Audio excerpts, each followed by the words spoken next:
অনেক রোগীদের একটু কনফিউশন থাকে রোজা রেখে রোজা পরীক্ষা করলে রোজার ক্ষতি হয় কিনা। সেক্ষেত্রে আমাদের স্যারেরাও আমাদেরকে সেইভাবে ইনস্ট্রাকশন দিয়েছেন। বাংলাদেশের আলেমগণ এবং বিশ্বের অন্যান্য মধ্যপ্রাচ্যের মিশরীয় আলেমরাও এটা তারা মানে অনেক ইসলামী চিন্তাবিদরাও মতামত দিয়েছেন যে রোজা রেখে সুগার পরীক্ষা করলে এতে রোজার কোনো ক্ষতি হয় না। এইভাবে আমরা একটা ডাক্তার পেশেন্ট রিলেশনশিপ এবং একটা সবার সহযোগিতার মাধ্যমে ডায়াবেটিস রোগীরা নিরাপদে রোজা রাখতে পারবে। রোজার আমাদের চিকিৎসার প্রধান কিছু জিনিস হচ্ছে শুধু ঔষধ না, আমরা বলি একটা ডায়েট, এক্সারসাইজ এবং লাস্টলি আছে হচ্ছে ড্রাগের মধ্যে দুইটা, একটা মুখে খাওয়ার ওষুধ আর একটা হচ্ছে ইনসুলিন। ডায়েটের ক্ষেত্রে তাকে আগে যে ক্যালোরি ডায়েট খেত, রমজানের আগে যে 1600 ক্যালোরি অথবা 1800 ক্যালোরি, এটা ইন্ডিভিজুয়াল বডি ওয়েট অনুযায়ী আমরা ঠিক করি, প্রত্যেকের এক একজনের এক এক ক্যালোরি খেতে হয়, এটা আগেই সেট আপ করা আছে, তার বডি ওয়েট হিসাবে আমরা নির্ধারণ করে দিই। আগে যে সে যত ক্যালোরি খেত, যে 1600 ক্যালোরি খেলে 1600 ক্যালোরি, 1800 খেলে 1800 ক্যালোরি, এবং তাকে একটা ব্যালেন্স ডায়েট মেনটেন করতে হবে। এই খাবারটা আগে যেরকম খেত এখনও রমজান মাসে সেরকম খাবে, সুষম খাবার খাবে, যেটা আমরা যে সবাইকে আমরা বলি যে সুষম খাবার, এই সুষম খাবারটা খাবে। তবে অতিরিক্ত কার্বোহাইড্রেট রোজাতে যেগুলো আমরা দেখা হয়, যে মিষ্টি জাতীয় খাবারগুলো, জিলাপি, মিষ্টি জাতীয় অনেকগুলো আছে যেগুলো থাকে, এবং কোকাকোলা, আরসিকোলা, ট্যাং, এগুলা খাইতে নাম করি, কারণ এগুলাতে প্রসেসড ফুড থাকে, রিফাইন্ড সুগার থাকে, এগুলাতে অনেক সময় সুগার বেড়ে যায়। তার পরিবর্তে আমরা পানীয় এবং ইভেন লেবুর শরবত চিনি দিয়েও না খেতে বলি। কচি ডাবের পানি খেতে পারে অথবা লেবুর শরবত খেতে পারে চিনি এবং লবণ ছাড়া।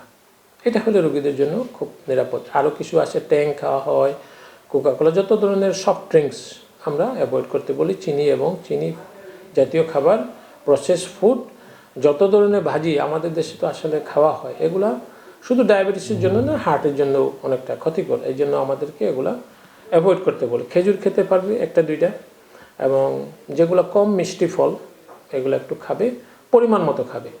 পেঁয়াজু একটা দুইটা খাবে, ছোলা অল্প পরিমাণে খাবে, যেগুলো আমাদের মানে খাওয়া যাবে না, কিন্তু খাওয়া যাবে পরিমাণ মতো, ক্যালোরি মেনটেন করে আমাদেরকে সেভাবে খাওয়া যেতে পারে। এবং এক্সারসাইজের কথা তো আমি আগে বললাম, দিনের বেলা এক্সারসাইজ করা যাবে না, আমরা যেটা বলি 30 মিনিট হাঁটতে হবে।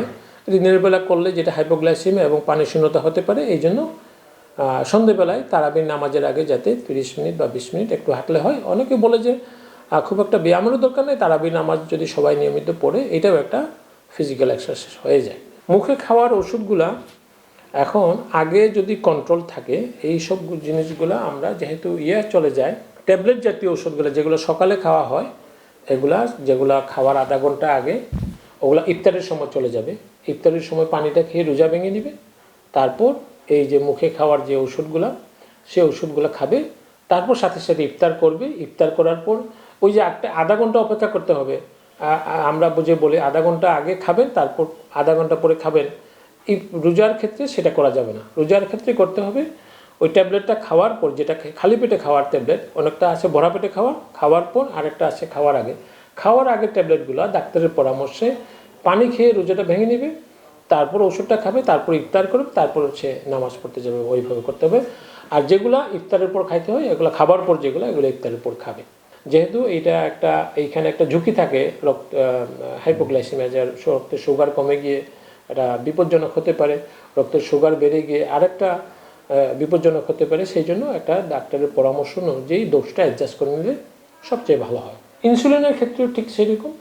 ইনসুলিনের অনেকগুলো বিভিন্ন আছে, অনেকে 2 বেলা ইনসুলিন পায়, অনেকে 3 বেলা ইনসুলিন পায়, অনেকে 1 বেলা ইনসুলিন পায়, অনেকে 4 বেলা ইনসুলিন পায়।